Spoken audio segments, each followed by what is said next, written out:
என்ன கண்ணே? இன்னைக்கு என்னம்மா சமையல்? இன்னைக்கு என்ன சமையல் பார்க்கலாமா? சூடான சாதம், சூப்பர்.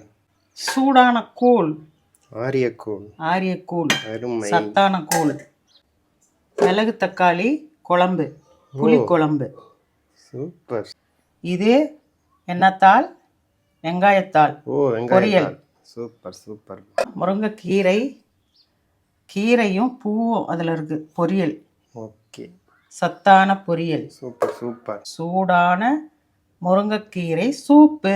சூப்பர்மா, அருமை. நம்ம வாழ்க்கையில் விரும்பியதை அடையணும்னா சில சமயம் அமைதியாக இருந்தாவே போதுங்கண்ணுங்களா, நம்ம விரும்பியதை நம்ம அடைஞ்சிடலாம். இந்த வீடியோ பிடிச்சிருந்தா லைக் பண்ணுங்கள், ஷேர் பண்ணுங்கள், சப்ஸ்கிரைப் பண்ணுங்கள். நல்லா இருப்போம், எல்லாரும் நல்லா இருப்போம். பாய் கண்ணுங்களா.